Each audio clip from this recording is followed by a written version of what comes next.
America की परमाणु ताकत पर संकट। कोलंबिया क्लास सबमरीन ट्रंप का नया सरदर्द है। तो क्या रूस चीन अब बाजी मारेंगे? नमस्कार, न्यूज़ 18 का डिजिटल प्लेटफॉर्म आप देख रहे हैं और मैं हूं रितु सिंह। अमेरिका की नई परमाणु पनडुब्बी योजना कोलंबिया क्लास तय समय से पीछे चल रही है। पहली पनडुब्बी अब 2029 तक मिलने की उम्मीद है, जबकि पुरानी ओहायो क्लास 2027 से रिटायर होने लगेगी। इससे समुद्र में अमेरिका की परमाणु मौजूदगी कमजोर पड़ सकती है। रूस और चीन से बढ़ते तनाव के बीच ये देरी अमेरिका के लिए बड़ी रणनीतिक चिंता बन गई है। अमेरिका की नौसेना अपने सबसे अहम पनडुब्बी प्रोजेक्ट कोलंबिया क्लास को लेकर दबाव में है। ये वही पनडुब्बियां हैं जिन पर अमेरिका की समुद्र से परमाणु जवाबी ताकत टिकी है। इन्हें पुराने ओहायो क्लास सबमरीन की जगह लाया जाना है, जिनकी उम्र अब पूरी होने जा रही है। $132 बिलियन वाले इस प्रोजेक्ट के निर्माण में देरी और तकनीकी चुनौतियों ने इस पूरे कार्यक्रम की रफ्तार को धीमा कर दिया है। कोलंबिया क्लास की पहली पनडुब्बी यूएसएस डिस्ट्रिक्ट ऑफ कोलंबिया का निर्माण 2021 में शुरू हुआ था।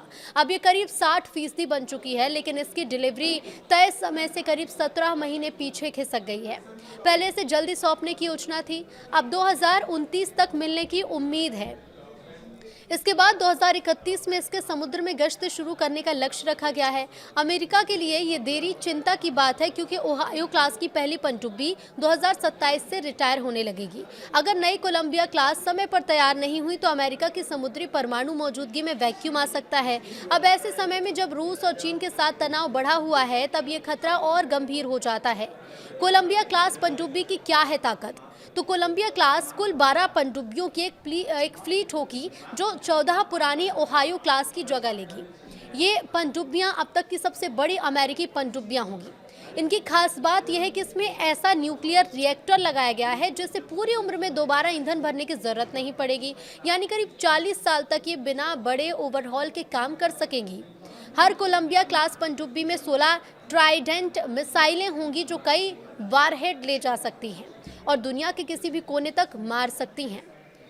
समुद्र की गहराई में छिपे रहने की वजह से इन्हें ढूंढना बहुत मुश्किल होता है। यही कारण है कि इन्हें अमेरिका की परमाणु ताकत का सबसे सुरक्षित हिस्सा भी माना जाता है। अमेरिकी सेना में तो क्या समय से ये शामिल होंगी, किस समय शामिल होंगी?